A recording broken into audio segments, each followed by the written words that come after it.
saying is true. A picture paints 1,000 words. But what does that really mean? As we go through, you'll see some images, and I want you to look at the whole picture. Because I've been thinking about how it's human nature to see what we want to see and ignore anything that goes against our expectations of how things ought to be, how we want things to be. Because we'll miss something that's staring right in our face if we don't want to see it. But I think we do it because we have expectations. Expectations that make us see the falsies that aren't there. Decades of research have proven that expectation is a powerful force. It acts on our perceptions, much as gravity acts on light, bending them in ways that are measurable by others, but, at least to us, imperceptible. Not only do we tend to see what we expect to see, we also tend to experience what we expect to experience. So as you look through these images, are you looking at the whole picture or only the parts that you perceive? Because like the first images present, these are all the pictures we'll typically put up on our status on social media that present images that show us all in the best light.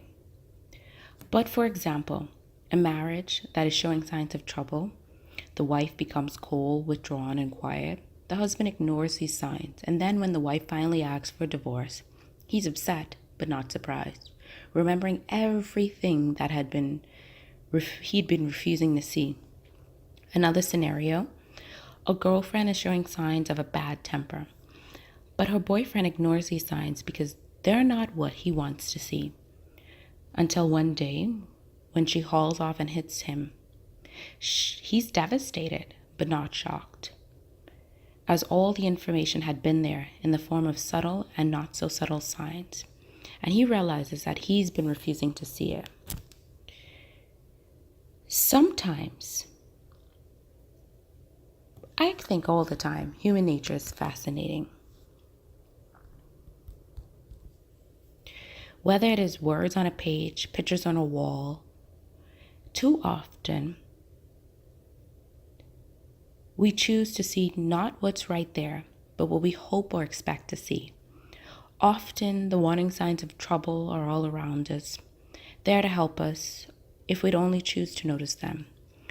Or, as we see in images, we see the happy couple, the happy family, the newly engaged couple,